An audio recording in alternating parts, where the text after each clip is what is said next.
प्यारे भक्तों, एक चीज की प्राप्ति होने पर किसी भी वस्तु को प्राप्त करने की जरूरत नहीं। प्यारे भक्तों, आप ये अच्छी तरह समझ लें कि हमें अगर ये एक चीज मिल गई तो हमें कुछ भी कोई वस्तु प्राप्त करने की जरूरत हो ही नहीं सकती है। वह कौन सी चीज है वो सभी जानते हैं, और ऐसा कोई मनुष्य नहीं है। देखो, पशु पक्षी तो नहीं जानते, कीड़े मकोड़े नहीं जानते हैं, लेकिन हर इंसान जानता है कि वह कौन सी एक चीज़ है जिसको प्राप्त करने से और किसी वस्तु की आवश्यकता जरूरत हो नहीं सकती है। वह है हमारी आत्मा के लिए हमारा परमात्मा, यानी कि हमारा भगवान।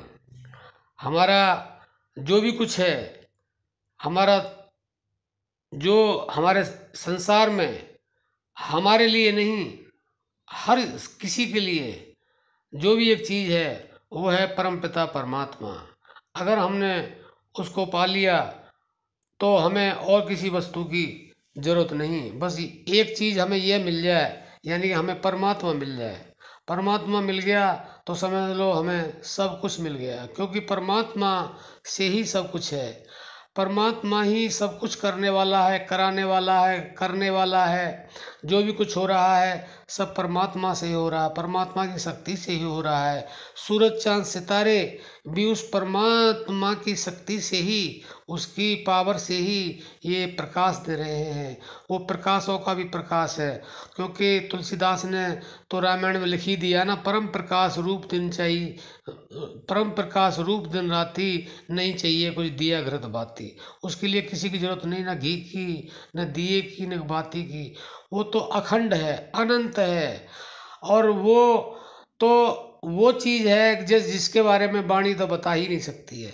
तो हमें उस चीज को प्राप्त करना है। उस चीज को अगर हमने पा लिया, उस चीज को हमने जान लिया, तो हमें किसी वस्तु की आवश्यकता हो ही नहीं सकती, क्योंकि सब कुछ उसी से है। उसके बिना कुछ है ही नहीं। तो प्यारे भक्तों, उसको भक्ति के द्वारा ही जाना जा सकता है, भक्ति के द्वारा ही उसको पाया जा सकता है।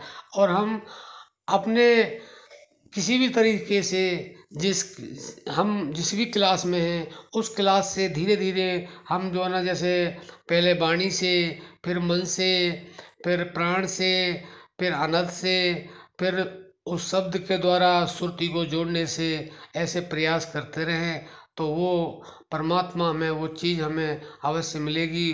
उसके बाद हमें किसी वस्तु की आवश्यकता पड़ेगी ही नहीं। वो आवश्यकता तभी तक है जब तक वो चीज़ हमें प्राप्त नहीं हो सकती है, होती है। जब तक हमें परमात्मा प्राप्त नहीं होता, परमात्मा नहीं मिलता है, तब तक ही हम अधूरे हैं। परमात्मा के मिलने के बाद में तो हम परमात्मा में हो जाते हैं।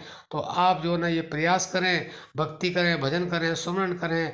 भक्तों, अगर आपने ये सब कर लिया निरंतरता से और विश्वास के साथ, तो भगवान रूपी वो जो चीज़ है वो आपको जरूर मिलेगी। फिर आपको किसी वस्तु की आवश्यकता नहीं पड़ेगी। तो आप समझ गए होंगे। अब अपनी वाणी को विश्राम देते हैं। जय श्री राम।